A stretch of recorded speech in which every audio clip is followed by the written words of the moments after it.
So I played in a 2,400 point tournament a couple weeks ago, using one of the old ETC drafts from this year. Not the third one.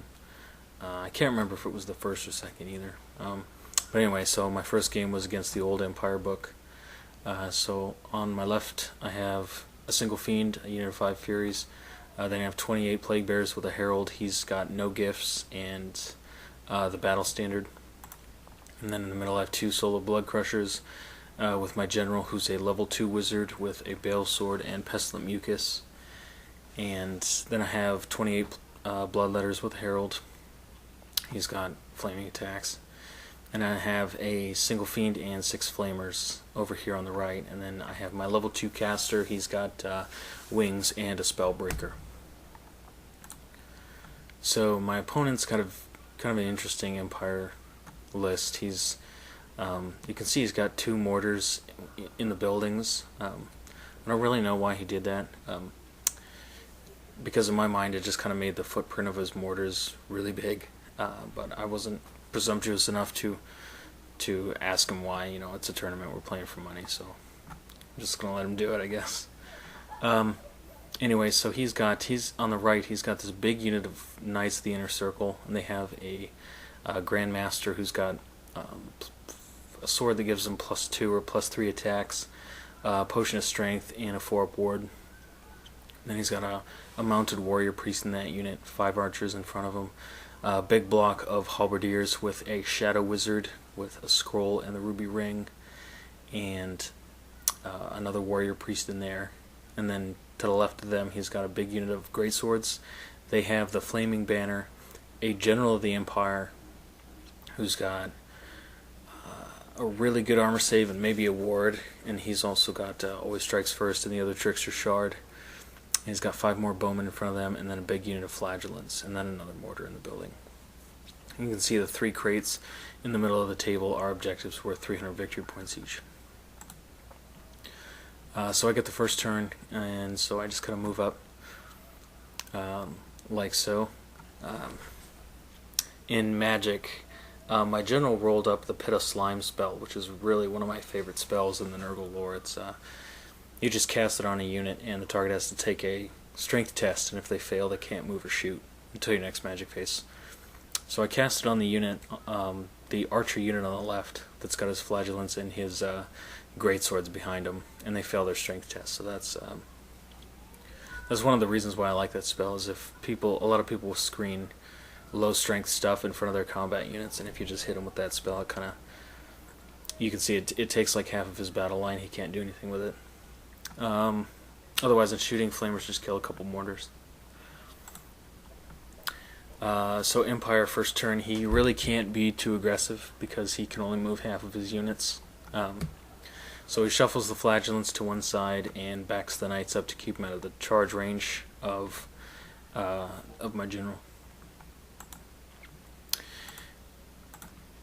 Shooting, let's see, he manages to, I don't remember really what shooting kills what, but he does kill a flamer, a bunch of bloodletters, he puts a wound on a blood crusher, and he kills one of the furies. I think he used the ruby ring on the furies and only killed one of them, which is some bad luck for him, because that unit's a real pain in the ass, and that's a great way to get rid of it. Okay, so Demon turn 2. Both the fiends charge into the buildings, and I just moved the bloodletters and my general up aggressively to handle the knights, drop the furies in front of the halberdier unit to keep them from combo charging my general with the knights, because he's real tough, but a charge from both of those units will sort him out real quick. Otherwise, just move up.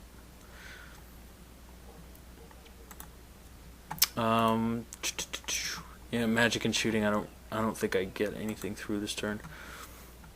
So in close combat, the fiends just clear the mortars out of the houses and turn inboard. And going into Empire turn 2 is looking like that. Okay, so in his turn he charges the halberdiers into the furies. The knight unit charges my general, and his flagellants I can't remember if they failed their leadership test or if he actually charged them into the fiend, but they charged my fiend on the left, which I like because they'll have to overrun it. I'll keep them out of my hair for a little while. And then you can see on the right in front of the bloodletters, he parks a unit of archers right in front of my bloodletters to keep them from countercharging the knights in my turn, which I think is a great move.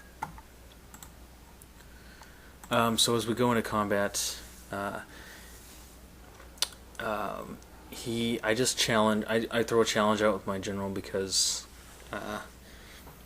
you know, his knights. I think inner circle knights are strength 6, so they can put the hurt on him. And he popped his Grandmaster's potion of strength at the beginning of the turn, so I definitely didn't want my general to be facing all of that. So I just figured I'd throw out a challenge, which he took with his Grandmaster, and he had some horrible luck. It was he has like 7 attacks with rerolls to hit, strength 7,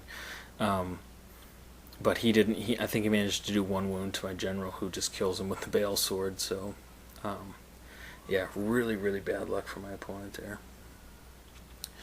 Anyway, so with the Bale sword, I think I ended up winning the combat by a lot, maximum overkill, I think.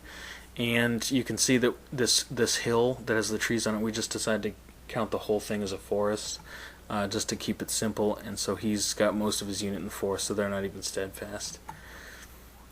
So the end of combat looks like that. Really horrible luck for my opponent, because he should have gotten away with his swift stride, but he rolled like a 3, and you know, you can see from the flee distance that I only rolled a 3 too, but it was enough to catch him. So really bad luck there. Yeah. So that takes us into Demon turn 2, and you can see my general. He can't exactly see the flank of the halberdier unit, so I just kind of park him right in front of it. I charge the plague bearers into the great swords, which is kind of a dumb move, but you know. So I just put my general in front of the halberdiers, because what I don't want him to do is I don't want him to charge the archers into the flank of the bloodletters, so that he can get his halberdiers into the flank of the plague bearers, because they'll just go right through that unit real quick if he does that. You can see on the left of the flagellants overran after killing the fiend, so I'm taking this blood crusher that has 1 wound done to it over here to just kind of mess with them, keep them out of my hair. I did charge my bloodletters into his archers, and he fled the charge, I guess to save the points for them. And so I just took my fiend back here to grab a crate for, you know, one of the objectives. Magic, pretty uneventful. So we go to combat, and the greatswords have the Banner of Eternal Flame, and the General of the Empire has the other Trickster Shard. So they're gonna they kill a pretty good number of plague bearers, and they chop my BSB up. So just gave up a lot of points there. I think I managed to kill his BSB though too. So going into Empire turn 3, I think this is what it looks like. So he charges the halberdiers into my general and reforms the flagellants to take them into the fight, and then you can see he moves his archer unit into the woods out of the charge arc of anything that I have. So when we go to combat, he kills a bunch of more plague bearers and reforms the great swords wide just to kill them faster. And my general kills a bunch of halberdiers, and he's got the pestilent mucus gift, which, you know, for every wound they do to him, he's forcing toughness tests on the guys in close combat, which is I really like that gift because it helps him, you know, keeps him from getting bogged down by big units. He can go through them fairly quickly. Yeah, so combat's real nasty. He kills a ton of plague bearers and puts some wounds on the big guy. Okay, so in my next turn I just drop. You can see he's actually messing with my Blood Crusher model for some reason. But so I drop my Blood Crusher right in front of his flagellants, and I charge my fiend into his archers, who flee the charge and end up all the way on the other side of the plague bear combat. and then just move my flamers into kind of the backfield. I like having my level 2 caster in the backfield in the late game, because he can fly and he's really useful for just pushing stuff off the table and whatnot.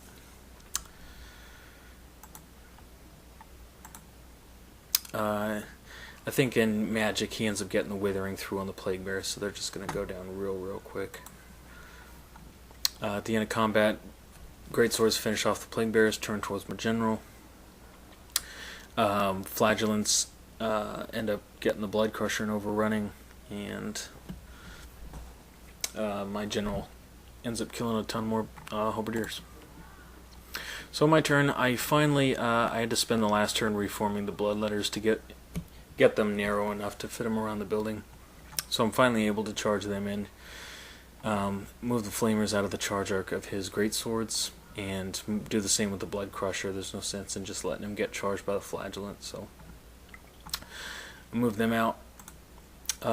Magic don't really do anything, and then shooting, I roll very well for my Flamers. They kill huge number of Great Swords. I panic them through all these units, so really they should be on the other side of the building, but given the state of things, I wasn't really going to give my opponent a hard time about it. But actually that really sucks for me, because they're just going to rally on a 9 rerollable next turn, I think. I don't have anything over here that can get those points. So actually that was kind of stupid of me to just shoot at him like that. I should have just left him alone so I could get the points for him. So otherwise that's how it's looking over here. Close combat.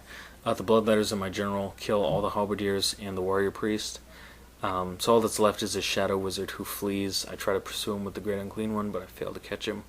So I just reform. I decided to reform the Bloodletters to see if I can go chop up that Flagellant unit before the end of the game.